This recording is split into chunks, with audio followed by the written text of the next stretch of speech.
तो हेलो बच्चों, आज की इस वीडियो में बताने वाले हैं क्लास 8 विज्ञान साइंस पाठ 5 बल से जोड़ आजमाइश।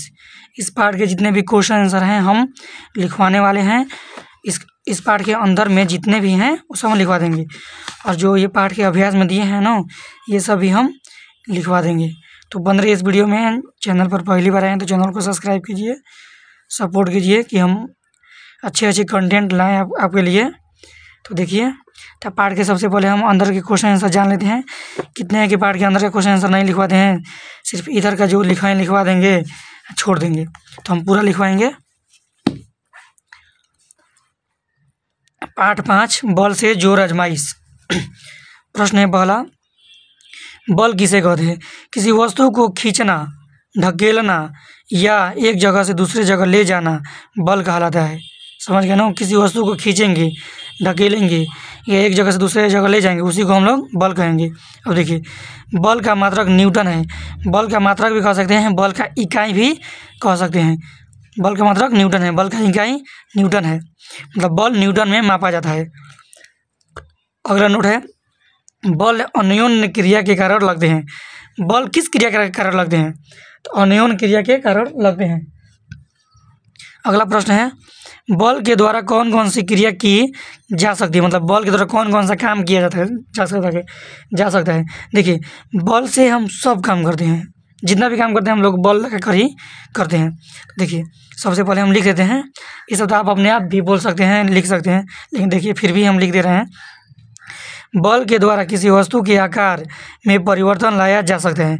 मतलब उसके आकार में परिवर्तन, मतलब उसको दाब कर छोड़ कर देंगे, बड़ कर देंगे, अपने बल लगाकर लोहा को गर्म करके पीट देंगे तो उसका क्या होगा? आकार बदल जाएगा, परिवर्तन आ जाएगा। दूसरा है, बल के द्वारा किसी वस्तु को विराम अवस्था, मतलब विराम मतलब रुकी अवस्था, विरामावस्था से गति की अवस्था, गति मतलब चलती हुई अवस्था में लाया जा सकता है। समझ गया ना? मतलब कोई गाड़ी खड़ी है तो विराम अवस्था में उसको ठेलेंगे हम लोग दम लगाकर, बल लगाकर, तो क्या होगा? गति में आ जाएगी। तीसरा देखिए, बल के द्वारा किसी वस्तु के गति में परिवर्तन लाया जा सकता है। तो बल लगाएंगे तो किसी वस्तु की गति में क्या आएगा? परिवर्तन। मतलब गति मतलब जो जल्दी उसमें परिवर्तन ला देंगे। कोई साइकिल चला रहा है, मान लो कोई साइकिल चला रहा है, साइकिल को हम लोग खींचेंगे तो क्या होगा? रुकेगा धीरे धीरे, तो गति में क्या होगा? परिवर्तन होगा। हम लोग कस के उसको ठेलेंगे तो आगे भागेगा, तो फिर भी गति में परिवर्तन ही होगा, मतलब गति ज़्यादा हो जाएगा। समझ गए? चौथा है, बल के द्वारा किसी वस्तु को एक स्थान से दूसरे स्थान तक ले जा सकते हैं। मतलब कोई वस्तु को अपने बल से, मतलब कोई वस्तु को हम लोग टांग कर, मतलब एक स्थान से दूसरे स्थान तक ले जा सकते हैं। जैसे हम देखिए, कोई मतलब हम लोग को धान को, बोरा को एक जगह से दूसरी जगह ले जाना है, तो क्या करेंगे? एक जगह से दूसरी जगह बल लगा कर ले जाएंगे? नहीं, ऐसे थोड़ा ले जा सकते हैं हम लोग, बल के द्वारा ही ले जा सकते हैं। देखिए, तो वही है, एक स्थान से दूसरे स्थान तक ले जा सकते हैं। अगला देखिए, पांचवा है, बल के द्वारा किसी वस्तु के आकृति को बदला जा सकता है। बल के द्वारा किसी वस्तु की आकृति को बदला जा सकता है। समझ गए? ये पांचों नोट कर लीजिए आप लोग। बढ़ते हैं अगले प्रश्न की ओर। अगला प्रश्न है, बल मुख्य रूप से 2 प्रकार के होते हैं। पहला संपर्क बल, दूसरा असंपर्क बल। अब देखिए, दोनों का परिभाषा हम लोग जान लेते हैं। देखिए, पहला संपर्क बल किसे कहते हैं? जब कोई बल किसी वस्तु के संपर्क में होकर लगता है उसे संपर्क बल कहते हैं। देखिए, जब कोई वह बल किसी वस्तु के संपर्क में होकर लगेगा उसको संपर्क बल कहेंगे। देखिए, प्रश्न है अगला, असंपर्क बल किसे कहते हैं? जब कोई बल किसी वस्तु के असंपर्क में, यानी बिना संपर्क किए लगता है उसे असंपर्क बल कहते हैं। मतलब बिना छुए लग जाएगा, उसे असंपर्क बल कहेंगे हम लोग। देखिए, ये जो संपर्क बल और असंपर्क बल है ना, इसके भी 2 प्रकार हैं। उसमें से आप लोग अच्छे से समझ में आ जाएगा। देखिए, तो पहले हम संपर्क बल के जानते हैं। संपर्क बल 2 प्रकार के होते हैं, पेशीय बल और घर्षण बल। तो दोनों का परिभाषा हम जानते हैं। पेशीय बल किसे कहते हैं?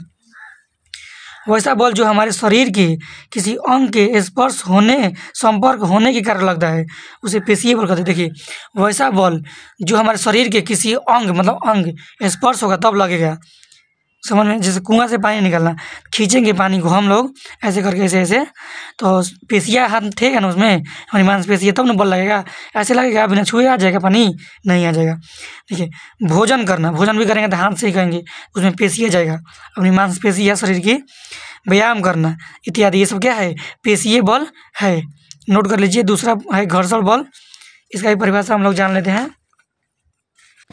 घर्षण बल, दो सतहों के बीच लगने वाले विरोधी बल को घर्षण बल कहते हैं। दो सतहों के बीच लगने वाले विरोधी बल को घर्षण बल कहते हैं। समझ गए? दो सतहों के बीच जो बल लगेगा ना, उसको हम लोग घर्षण बल कहते हैं। जिससे हम लोग चलते हैं ना किसी ज़मीन पर, तो क्या होगा, हमारी पैर के निचले हिस्से और ज़मीन का फर्श में घर्षण होता है, उसी कारण हम लोग चलते हैं। अगला देखिए, असंपर्क बल दो प्रकार के होते हैं। उत्तर है पहला गुरुत्वाकर्षण बल, दूसरा चुंबकीय बल।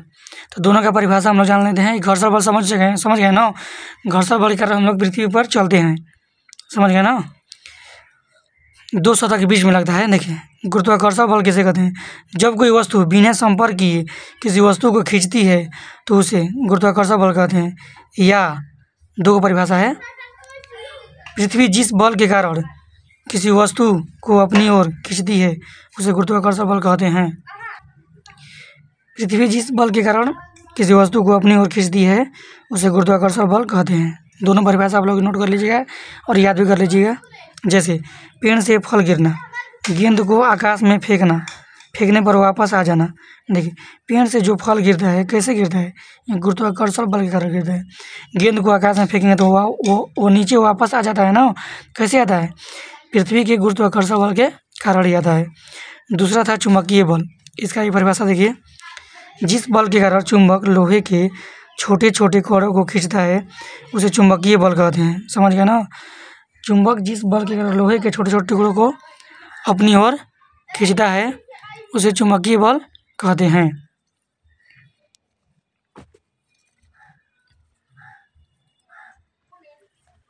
एक नोट है, बल एक प्रकार का धक्का या खिंचाव है जिसके कारण गति उत्पन्न होती है। समझ गए? देखिए, अगला है प्रश्न, रस्साकसी के खेल में दो दलों के बीच किस दिशा में बल लगाया जाता है? तो उत्तर विपरीत दिशा में। रस्साकसी मतलब खींचा, जैसे मैं देखिए हम दिखा रहे हैं आपको, ये हो गया रस्साकसी का खेल। रस्सी है ना बीच में, इधर तीन लड़के इधर तीन लड़के हैं, तो दोनों लड़कों में बल कहाँ लग रहा है? तो विपरीत दिशा में। ये इधर खींच रहा है, ये इधर खींच रहा है। तो देखो वही है, रस्साकसी के खेल में दो दलों के बीच किस दिशा में बल लगाया जाता है? तो विपरीत दिशा में। अब देखिए प्रश्न है, वस्तुओं की अंतःक्रिया से आप क्या समझते हैं? उत्तर देखिए, जब एक वस्तु किसी दूसरी वस्तु पर बल लगाती है तो दूसरी वस्तु भी पहली वस्तु पर बल लगाती है, तो वस्तु की उस क्रिया को वस्तुओं की अंतःक्रिया कहलाती है, कहते हैं। समझ गए? जब कोई वस्तु पर कोई दूसरी वस्तु बल लगाएगा तो वह भी वस्तु दूसरी उस वस्तु पर बल लगाएगा, तो उसी को अंतःक्रिया कहते हैं। अगला प्रश्न है, राशियाँ दो प्रकार की होती हैं, सदिश राशि, अदिश राशि। सदिश राशि और अदिश राशि, तो दोनों का परिभाषा जान लेते हैं। इस पार्ट में दिया नहीं है लेकिन राशि दिया है, इसलिए हम लिखवा रहे हैं। सदिश राशि किसे कहते हैं? जिस राशि का परिमाण और दिशा दोनों होता है उसे सदिश राशि कहते हैं। जैसे बल, दूरी, विद्युत तीव्रता इत्यादि। देखिए, जिस राशि का परिमाण और दिशा दोनों होगा, समझ गए? अदिश राशि, जिस राशि का केवल परिमाण होता है, दिशा नहीं होता है, समझ गए, उसको अदिश राशि कहते हैं। जैसे विद्युत आवेश, विद्युत धारा, ऊर्जा, विद्युत विभव। नोट, दाब का मात्रक पास्कल है, ये भी आप लोग नोट कर लीजिएगा। वीडियो खत्म हो गया। वीडियो अच्छा लगा तो चैनल को सब्सक्राइब कीजिए, वीडियो को लाइक कीजिए।